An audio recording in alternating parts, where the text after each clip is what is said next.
తల్లి ప్రేమ. అమ్మా నాన్న, ఓ కొడుకు, ఓ కూతురు, మొత్తంగా నలుగురున్న ఓ చిన్న ఫ్యామిలీ.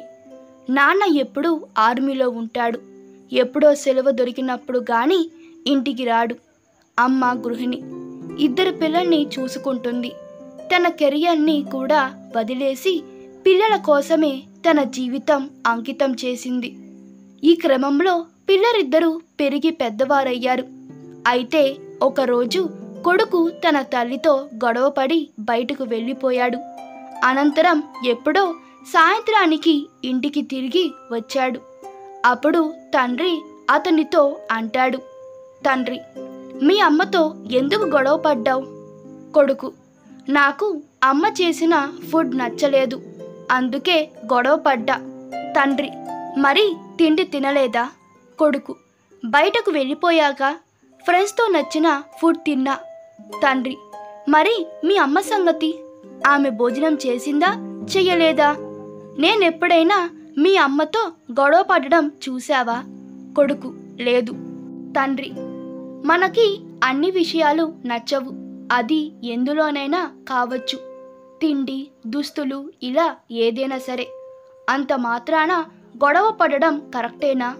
తిండి నచ్చలేదని నువ్వు నీ మా నాన్న అమ్మతో గొడవ పడి వెళ్ళావు. ఫ్రెండ్స్తో కలిసి నీకు నచ్చిన ఫుడ్ తిని వచ్చావు. మరి అమ్మ పరిస్థితి ఆలోచించావా? ఆమె కూడా అదే తిండి తినాలిగా. మరి ఆమె భోజనం చేసిందో చేయలేదో తెలుసుకునే పని లేదా?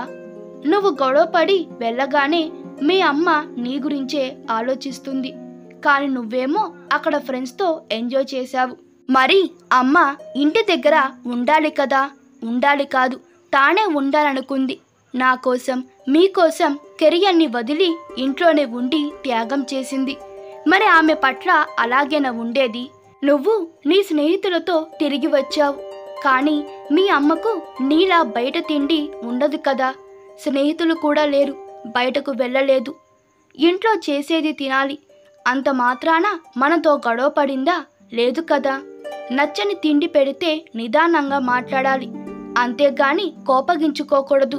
నువ్వు అలా చేస్తే రోజంతా ఆమె దాని గురించే ఆలోచిస్తూ బాధపడుతుంది.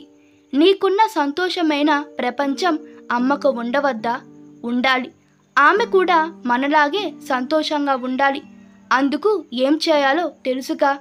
తండ్రి ఇచ్చిన సలహా సూచనతో కొడుకు వెంటనే వెళ్ళి తన తల్లిని క్షమాపణ కోరాడు. తర్వాత ఆ కొడుకు తన తల్లిని ఎప్పుడూ కోపగించుకోలేదు. ఈ కథ మీకు నచ్చినట్లయితే మీ అభిప్రాయాలు కామెంట్ తెలపండి. Please like, share and subscribe to my channel. Thank you.